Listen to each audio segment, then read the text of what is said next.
Hello, we will be continuing the video from earlier about the concentric circles. This is still the analyzing character through conflict. This is just part 5 and 6 of the activity 3 concentric circles. Students will actually take the topic sentence template and write the topic sentence together, the assertion together, and then we'll independently work on writing the AEC paragraph about Philip.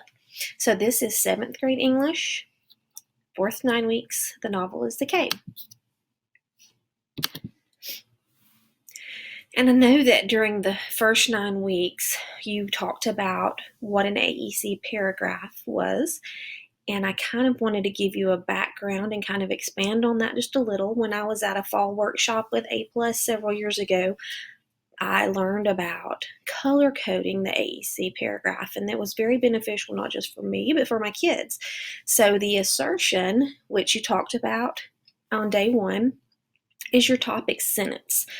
This is essentially what you're trying to prove to your readers. So this is your true blue statement. That's why it's highlighted in blue. Okay, your evidence, that's your text-based evidence. What does the text say to prove that your topic sentence or your assertion is true? This is your green grass support. How does the evidence from the text support the assertion? And then lastly, the commentary is the why. This is the student's own words explaining the connection between the evidence and the assertion. So the commentary is your proof, and I want you to enlighten us with your opinion. That's how I would put it with my students, and this seemed to be very helpful for them. And they could see after they finished writing something if they had left out a portion or maybe they didn't have enough, and I could kind of gauge where students were having issues understanding exactly what commentary was, and then I could address the issue. So this is what we worked on in the previous video.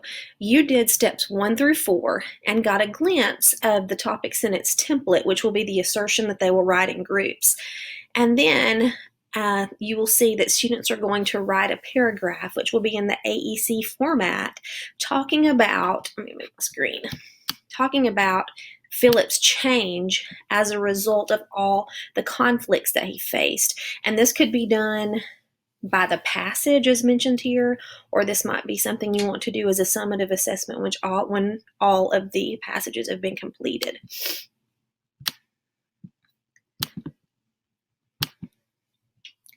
Okay, so here is the template for the topic sentence. In The K, Theodore Taylor presents the idea that characterization may be developed through conflicts experienced by the main character, Philip, as demonstrated when Philip displayed, and it tells them to list the character trait. And these are going to come from the concentric circles activity. Remember, in the middle circle, they had to list the character traits and put the emojis based on the passage. After experiencing, well, they had the conflict in the middle of the passage where it said, for example, Philip versus parents, as evidenced in the novel when he blank. So there's some kind of change showing how he had behaved previously versus now. And then once the students have done this template in the group, they will then move to work independently to write an AEC paragraph based on this topic sentence. And this actually ends up being I know that Leanne talked about an AEC-EC, where they have an assertion, evidence, commentary, evidence, commentary. So 2 pieces of evidence and commentary to back up each of those. And here, this shows that your students are going to be working independently on writing the AEC. So yes, their topic sentence, their assertion will be exactly the same. However, their evidence and their commentary will be individualized. And so I wanted to go into Canvas and show you a couple of resources that you can get your hands on, particularly if you're having your students plan AEC paragraphs, and you were shown this during the first 9 weeks, but I want to show you how to get there in Canvas, and also some extra information about commentary, because that seems to be a really tough skill for students to master. So once again, we're going to go to Files, And from here, see the ELA resources. So we have been only accessing English 7, but now we're going to go to these ELA resources. And these first two PDFs are fabulous for working with the AEC. This was the planner that you saw in the first 9 weeks, but here is where you find it, in the ELA resources. Okay, just to easily get your hands on it, it's the very first item. So if they're doing the K AEC, they're going to have assertion, their topic sentence, evidence, commentary, evidence, commentary. So they're going to be hitting these two sections here. Okay, and the next thing I want to show you is the Cat in the Hat Commentary Student Resource. This is really beneficial for me when I was having a difficult time explaining to my students how to develop commentary.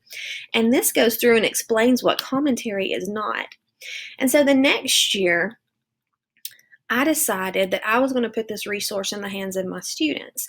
And they were very complimentary of this product, of this PDF. They kept it in their binders and they referred to it often. It really gave them some really good background, some sentence stem starters for discussions within their AEC writing.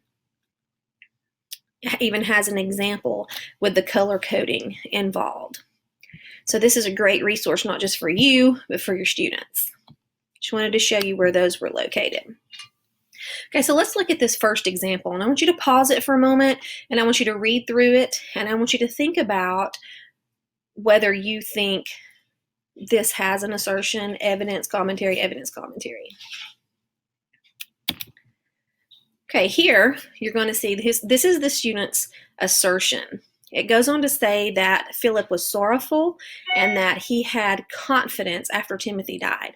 So as I'm reading the evidence, it should prove that he's sorrowful and confident. All right, and then the commentary, this enlightening information, should back up the evidence to prove that it ties into the assertion. So let's look at the first example. So it's talking about Timothy crying after Philip crying after Timothy died and crying and holding the cat.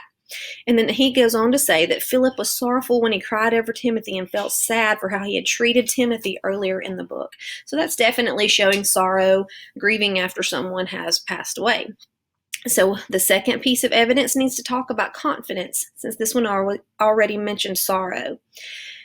When he speared the lobster, he shouted to Stu Cat, "Lobster tonight." So it shows that he gained more confidence because before he was too afraid to even weave these leaves together, and now he's digging in these pools of water.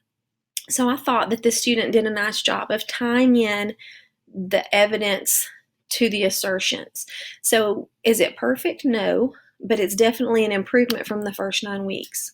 Okay, so take a moment and pause and read through this one. And although it is labeled for us, as you're going to see, I did try to get my students to move away from that towards the end, but some do benefit from including those. And here we see the two things that this student's going to try to prove with the evidence is that Philip is scared and nervous. And the evidence says, I know he was scared because he woke up and asked if it was night, and he started to panic because he was saying he was blind after Timothy told him it was day. That would definitely make someone scared and panicked.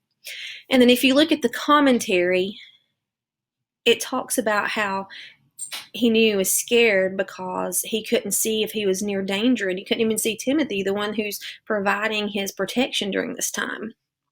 So now I'm looking for information about him being nervous.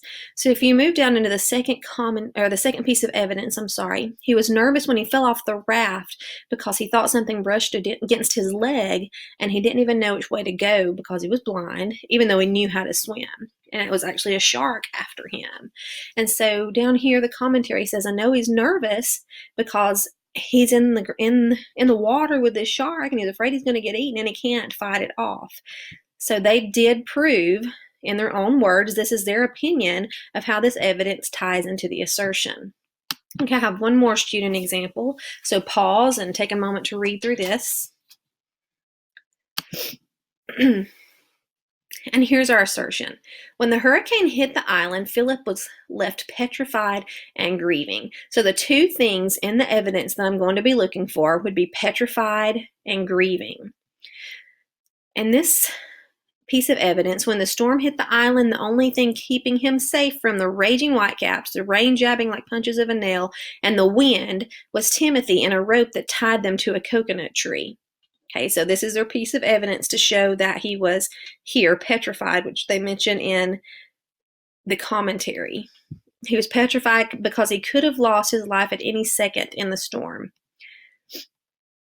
And while I feel like this maybe needed some kind of introduction at the beginning, okay, so he does mention being petrified here in the commentary, but I feel like when they introduce the evidence that's probably needs to belong somewhere at the beginning.